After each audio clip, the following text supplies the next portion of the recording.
שמעתי שהיום זה היורצייט של הרב יוסף פלבני זצ"ל. לפני שנים רבות הייתי לעתים די קרובות אוכל על שולחנו הטהור, והייתי מאוד מיודן עם הבן שלו. הייתי לומד עם הבן שלו הקטן, עם דניאל, ואחרי זה הייתי שותף כל מיני דברים שהיו עוברים שם, ואני רוצה לספר איזה משהו בשביל ראשון על המעלה של הצדיק הזה. פעם אחת הוא לקח לי את היד ומסתכל בכף היד שלי, אמר לי עוד כמה ימים אתה תפגוש את אשתך,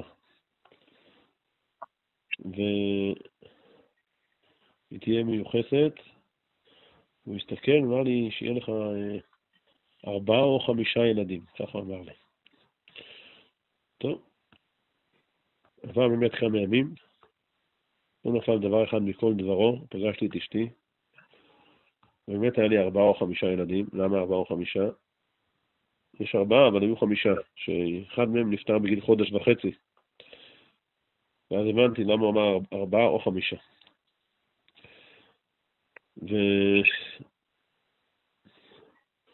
ולכאורה אני לא ידעתי אז אם זה באמת רק מכף היד, או שהוא מלביש את זה בכאילו בכף היד, והוא בעל השגה, ורואה דברים, ועושה כאילו זה מכף היד. כי באמת לא הצלחתי להבין איך מכף היד אפשר לדעת את הדברים האלו.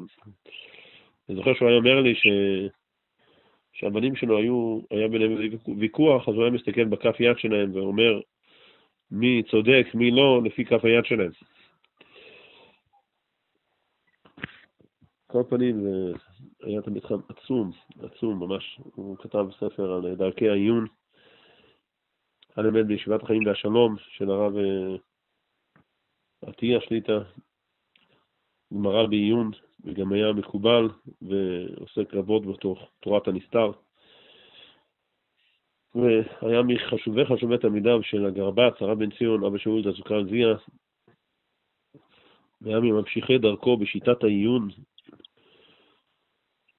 והעמיד תלמידים הרבה בשיטת העיון המיוחדת, העיון הספרדי הידוע, שרבו הגדול הרב בן ציון אבא שאול זצוק"ל זיע הכניס את זה מאוד מאוד חזק לתלמידים שלו. יהי רצון שזכותו יעמוד לנו, הרב יוסף פלבני זצ"ל, זכות שלו תעמוד לנו בכל הישועות, וימליץ טוב בעדנו לגאולה שלמה בקרוב ברחמים, אמן ואמן. כל טוב, שלום שלום.